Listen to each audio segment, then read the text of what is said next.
El séptimo Congreso Nacional de la Unión Patriótica ha decidido el día de hoy respaldar la candidatura, ratificar la candidatura de la compañera Aida Bella en un proceso de construcción de una lista colectiva al Senado de la República, y a la vez informamos oficialmente que en el marco de la política que pretende una candidatura presidencial unitaria capaz por primera vez en la historia de conquistar el gobierno de Colombia para las mayorías, la Unión Patriótica en su séptimo Congreso decide respaldar la precandidatura del compañero Gustavo Petro y junto con él, junto con otros sectores sociales, aspira a construir ese gran bloque histórico que cambia Colombia. Con esta decisión, saludando nuestra audiencia, le damos la palabra al compañero Gustavo Petro, senador de la Colombia Humana. Y Gustavo, ahora precandidato a la presidencia de la República por nuestro movimiento. Muchas gracias. Gracias a todos los equipos de la Unión Patriótica que han hecho su séptimo congreso, a Aida, a todas las personas que han participado allí. Felicito a Aida por su candidatura al Senado de la República, con toda la certeza de que hoy es más fuerte aún en su liderazgo que en el 2018. La Unión Patriótica obviamente es parte de la historia nacional contemporánea, una historia dramática que el mundo realmente no conoce, pero que está cruzada por una tragedia nacional, real, que han sentido ya varias generaciones, la de nuestros padres, abuelos.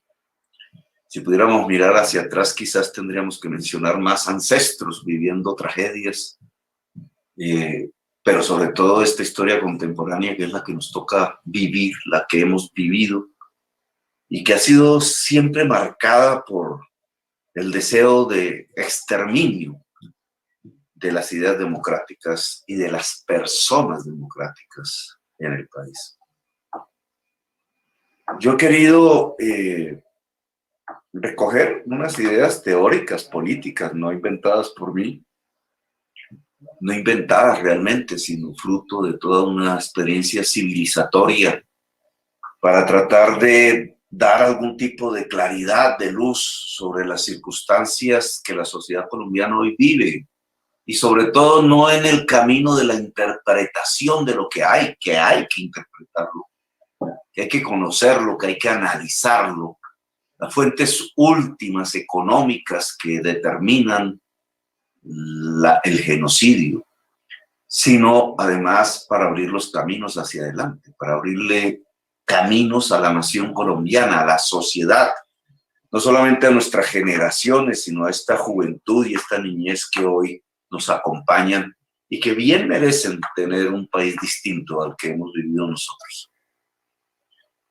Quizás dos conceptos hoy son claves, uno de origen liberal, demoliberal dirían con más exactitud, europeo de tipo cosmopolita, la base de la construcción de las naciones modernas, que es el llamado contrato social. Casi todos los que aún tienen bibliotecas por ahí tienen algún librito que se llama así, el contrato social de Rousseau, que al leerlo a nosotros nos lo hacían leer en el bachillerato. Muy pequeño él, una cartilla, pues eran las ideas revolucionarias del siglo XVIII, que cambiaron el mundo y que lo configuraron en una perspectiva en donde la palabra democracia pudo volver a tener una vigencia, una realidad olvidada ya en el mundo griego, de donde proviene la tesis de un gobierno del pueblo, pues volvió a resurgir en este tipo de ideas.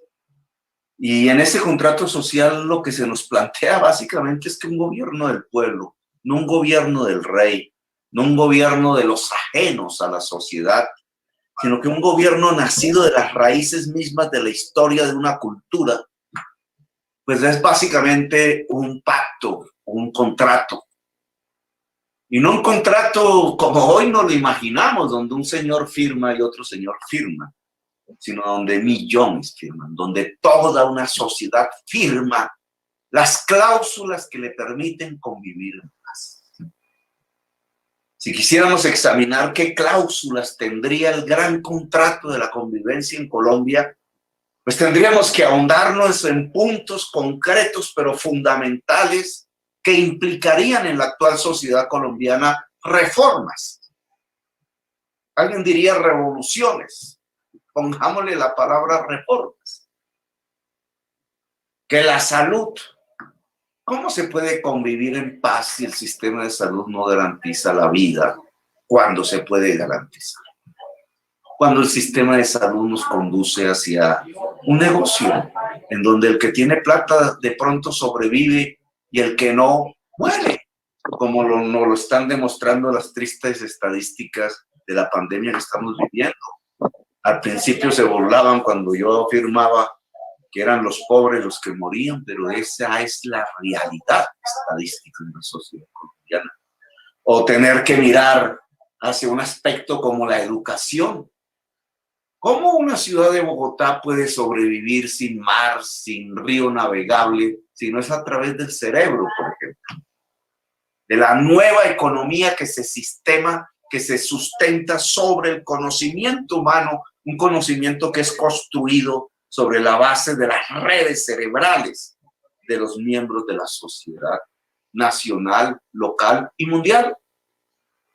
¿Cómo pensar en esa juventud colombiana para que tenga alguna posibilidad de existencia, de vida, de poder vivir con calidad, si la educación no es para la juventud?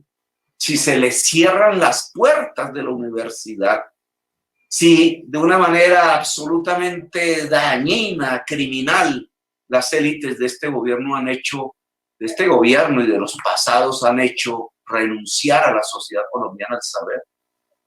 Y claro, podríamos hablar de otros y otros innumerables temas que serían parte de una cláusula, de un contrato muy especial, un contrato firmado por decenas de millones por toda la sociedad colombiana, el contrato de la convivencia social.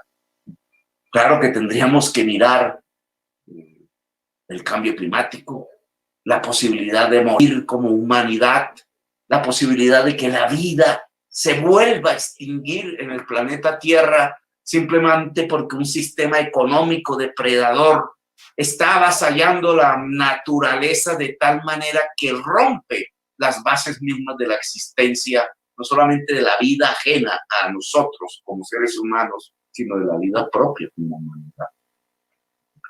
Claro que una cláusula de convivencia tendría que tocar esos temas, temas fundamentales, temas que han llevado a la humanidad a una profunda reflexión. Hoy, el nuevo camino de la democracia en el siglo XXI, en los albores de una posible extinción de la especie humana. Ese contrato, esa idea de Rousseau, liberal, la nación es un contrato social, por tanto tiene cláusulas y su fin único es poder convivir. Y poder convivir se llama paz. El contrato social es la paz. La paz se hace por la sociedad toda, cuando logra esas cláusulas de convivencia volverlas realidad. De cierta forma, la agenda política, las propuestas hacia la sociedad que emanan de nuestros movimientos tienen que ver con una discusión sobre las cláusulas de convivencia de la sociedad colombiana. Por eso irrita un poco y hay que aguantarse la irritación, porque estos son momentos de esperanza.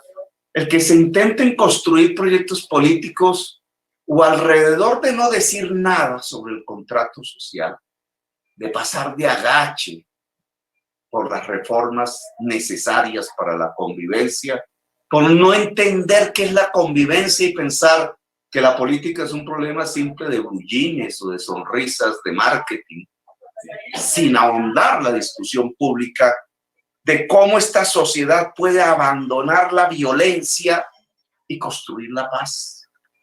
Que esas dos palabrejas que nos han signado la existencia de la violencia que nos rodea para construir una nación en paz implican precisamente estas cláusulas de convivencia y por tanto la necesidad de abocar la discusión programática de las reformas que permitan vivir en paz en Colombia. Pues yo creo que la política tiene sentido si hablamos de esto, si lo proponemos, si lo volvemos una realidad dentro de la sociedad colombiana. Y por ello me atrevo a mencionar otro segundo tema de política construida en la existencia humana, que no es invención de nosotros, sino producto de las circunstancias que ha padecido la humanidad en su propia historia. El concepto del bloque histórico. He juntado la tesis liberal del contrato social con la tesis del bloque histórico de Gramsci en una propuesta que se llama el pacto histórico, porque implica ambas cosas. Implica contrato, voluntad de pacto, voluntad de poner la firma en un contrato, en un gran acuerdo, pero al mismo tiempo, y no es contradictorio, la necesidad de configurar las fuerzas sociales y políticas que al aglutinarse sean capaces de dar una ruptura en el proceso histórico del país. ¿Una ruptura hacia dónde? Hacia de la violencia, de la antidemocracia, del raquitismo económico de hoy, hacia la paz, la democracia y el progreso económico. De dar una ruptura en el proceso histórico. Andrés Álvarez. ¿Una ruptura hacia dónde? Bueno, hacia de la violencia, mismo, Andrés, del raquitismo. Gracias. Bueno, el pacto y el bloque. El pacto es hacia afuera, hacia muchos y muchas muy diferentes a nosotros, hacia la sociedad. El bloque es la fuerza popular. Es que si no hay fuerza popular, es que si los intereses del mundo del trabajo, del mundo campesino, del mundo popular en Colombia no se juntan en una fuerza político-social, entonces no son invitados al pacto.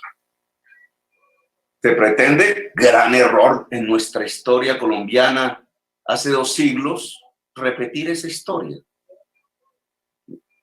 Un pacto entre blancos criollos. Gramsci. Una patria boba. Bloque histórico. La patria boba que conocimos así en la historia de Colombia se desintegró.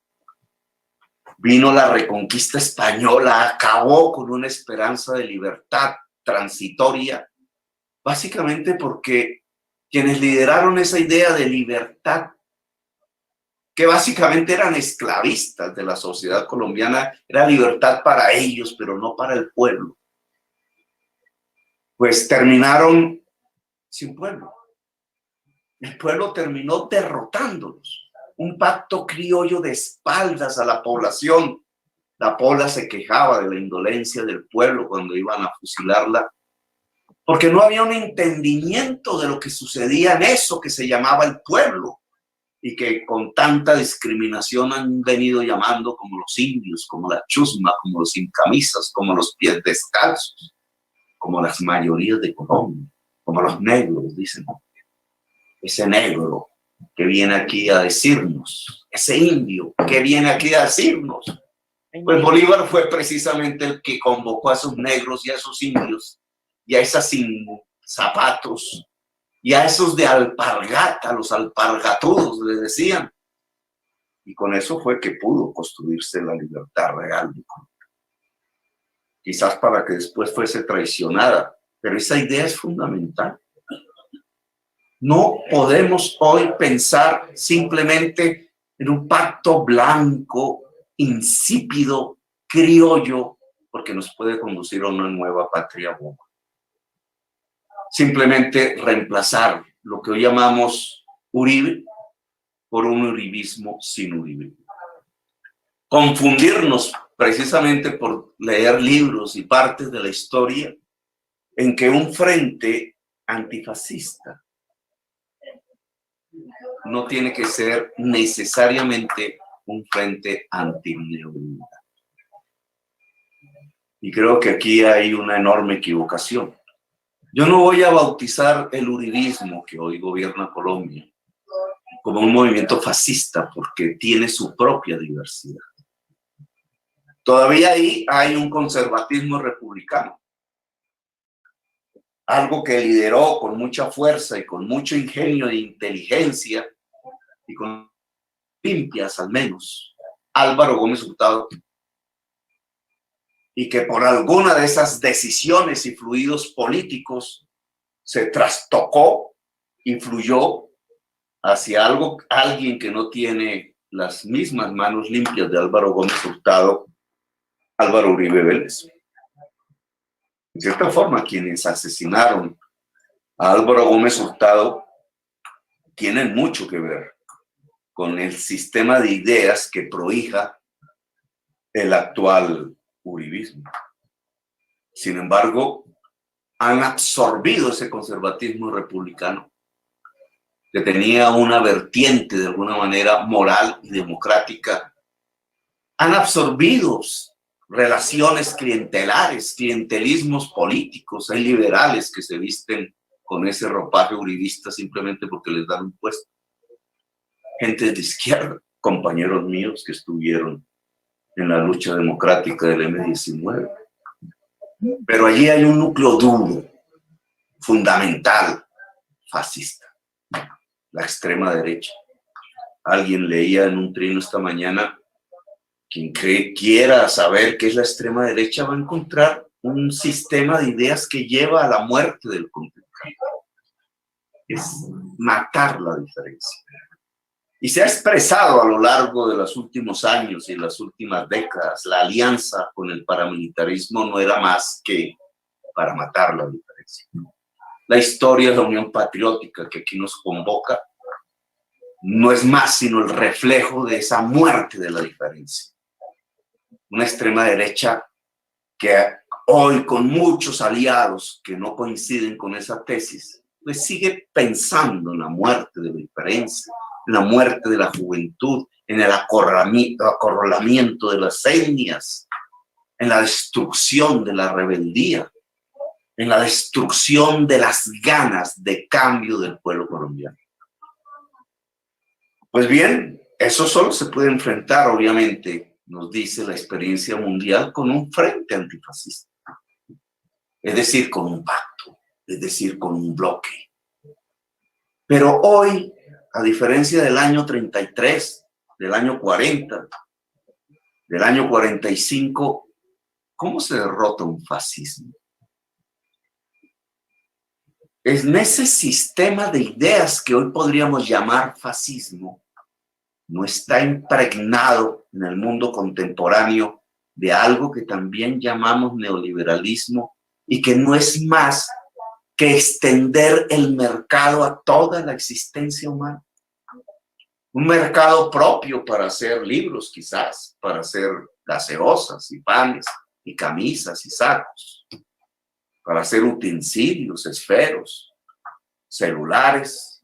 De pronto se extiende hasta el corazón, de pronto se extiende hasta la vida, de pronto se extiende hasta la naturaleza, de pronto se extiende hasta los sentimientos, de pronto se extiende y coopta los derechos, y eso es lo que se llama neoliberalismo. Neoliberalismo es volver cada rincón recóndito del ser humano y su existencia un mercado, y por tanto un espacio de ganancias, un espacio de explotación. No se puede ser antifascista hoy sin ser antineoliberal. Y por eso divorciar esos dos conceptos me parece lleva a un tremendo error político. Cuando vamos hacia las cláusulas del pacto de convivencia, necesariamente tenemos